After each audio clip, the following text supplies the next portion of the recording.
रेवती ही नः सधमाद इंद्रे संतु तुविवाजाः क्षुमन्तः याभिमदीम। हमारी धन संपन्नाएं इंद्रियों को वश में करने वाले में साधना पूर्वक मादक आनंद पूर्वक जीवन यापन करने वालियां हूं। अनेकों धर्मयुद्ध वालियां अन्नवान हम जिनके द्वारा आनंदित हों। यह जो मंत्र लिया गया यह ऋग्वेद के प्रथम मंडल के 30वें सूक्त का यह 13वां मंत्र है। प्रत्येक औरत को अपनी रुचि अनुसार क्षेत्र चुन सकने का अधिकार है, किंतु यह कदापि नहीं भूलना चाहिए कि पातिव्रत धर्म पालन की शक्ति औरत की सबसे बड़ी शक्ति है, जिसका सामर्थ्य और कोई मानवीय शक्ति से नहीं किया जा सकता। वेद औरत को स्वयंवर अधिकार प्रदान करता है। औरत की इच्छा के बगैर किसी भी पुरुष का उसके साथ संबंध बनाना बलात्कार है और यह वेद के अनुसार दंडनीय अपराध है। औरत को भी स्वयंवर अधिकार प्रदान किया गया है और उसकी मर्जी के खिलाफ कोई भी उससे शारीरिक संबंध नहीं बना सकता और वेद के अनुसार ये बिल्कुल दंडनीय अपराध है कि कोई बिना उसकी इच्छा से कोई उसे शारीरिक संबंध बना। तो ये जो है विशेष रूप से ये सुरक्षा दिया है ईशान और सतीत की शक्ति दी है। सतीत मतलब जो उसका जो पति है, दाम्पत्य जिसके साथ संबंध स्थापित वो करती है, उसके अलावा किसी का उसके मन में विचार भी ना हो। इस मानसिकता से उसकी शक्ति अभिवृद्ध होती है।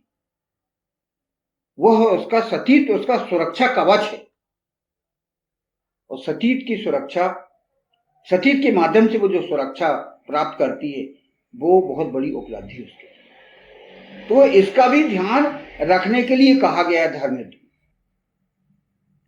वैदिक व्यवस्था में कोई भी पुरुष किसी भी औरत के साथ जबरदस्ती नहीं कर सकता। कोई दुष्ट ही यह प्रयास कर सकता है, किंतु वेद किसी भी दुष्ट को औरत गमन का अधिकार ही प्रदान नहीं करता। जो दुष्ट है उसे औरत गमन का अधिकार प्रदान ही नहीं करता, क्योंकि दुष्ट है तो वो औरत को भी बर्बाद करेगा और उसके साथ जो संतान होगी तो वो भी दुष्टता ही अपनाएगी। तो इसीलिए औरत को अधिकार दिया कि वो सोच समझकर अपना पति चुने।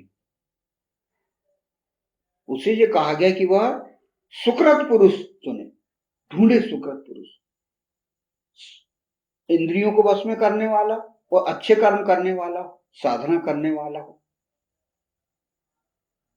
ऐसे पुरुष को वो चुने और वह उसके साथ सुखी दाम्पत्य जीवन व्यतीत करे, धन संपन्न बनते हुए, धन कमाते हुए, दोनों धन कमाए, पति भी धन कमाए, पत्नी भी धन कमाए और वैदिक व्यवस्था के अनुसार कमाते हुए अपना सुखपूर्ण जीवन जिए।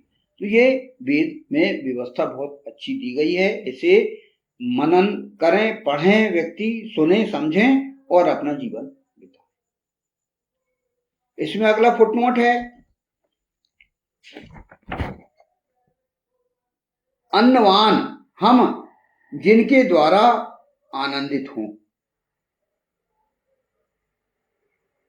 क्षुमंतः याभिमदीम, इसकी व्याख्या की गई है, औरतें धनवान होने के साथ साथ अन्नवान भी हों, उन्हें खाद्यान्नों की कमी ना हो, वे स्वादिष्ट रुचिकर पौष्टिक भोजन का आनंद लेने वालियां हों, उन्हें अनावश्यक रूप से उपवास नहीं करना है, साधनाओं के अंतर्गत जहां संभव हो वहां अन्न त्याग करें, ईश्वर की प्रसन्नता प्राप्त करने के लिए किसी का भूखा रहना आवश्यक नहीं है, किंतु अपनी इंद्रियों को वश में करने के लिए साधनाओं के अंतर्गत उपवास आदि की व्यवस्था की गई है। यहाँ पर औरतों को धनवान होने के साथ साथ अन्नवान होने के लिए कहा गया है, मतलब वो भी पौष्टिक भोजन करें, अच्छे खाएं पिएं सब, और रुचिकर भोजन करते हुए, पौष्टिक स्वादिष्ट भोजन करते हुए वे आनंद लें, ये कहा गया है।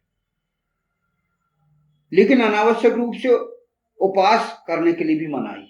उपवास करें यदि साधना में आपके लिए आवश्यक है, यदि आपको अपनी इंद्रियों को वश में करते हुए साधनाओं में यदि आवश्यक है तो उपवास रख सकती है, लेकिन ज्यादा उपवास नहीं जिससे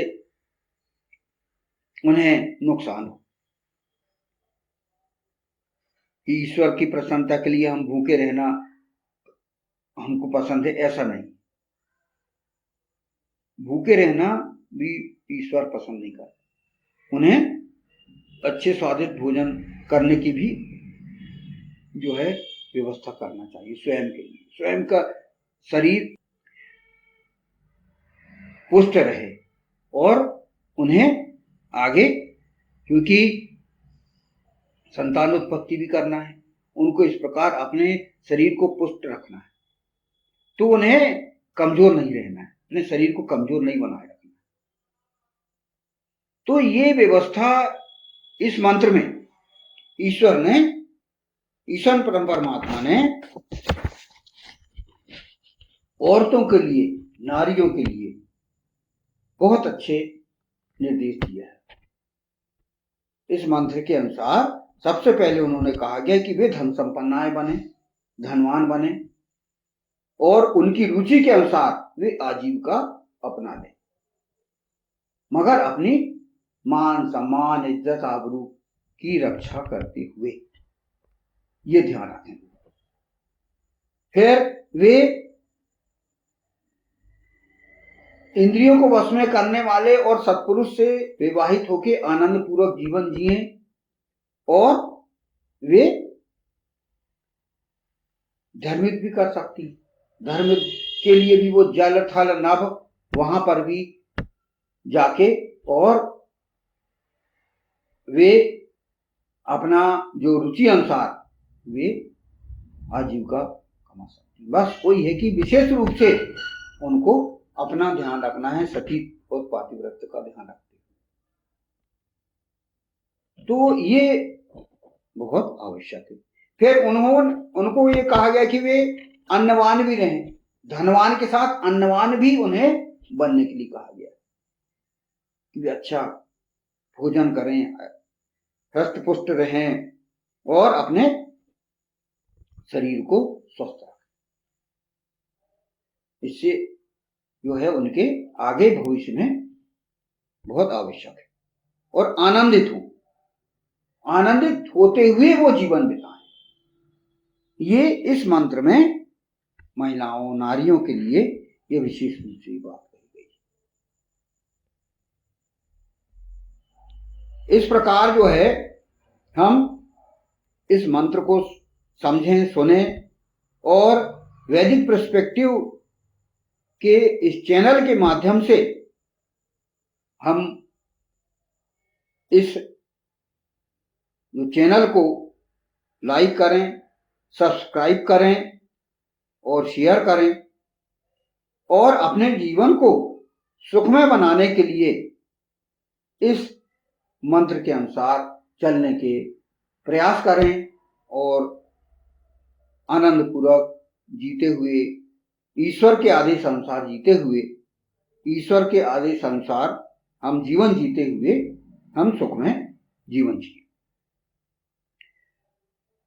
हमारी धन संपन्नाएं इंद्रियों को वश में करने वाले में साधना पूर्वक, मादक आनंद पूर्वक जीवन यापन करने वालियां हों, अनेकों धर्मित वालियां, अन्नवान हम जिनके द्वारा आनंदित हो। ओम रेवती नः सदमादः इंद्रे संतु तुविवाजः सुमन्तः याभिमतीम्।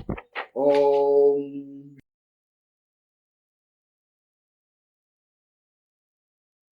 वैदिक पर्सपेक्टिव के इस YouTube चैनल को सब्सक्राइब करें, वीडियो को लाइक व शेयर करें।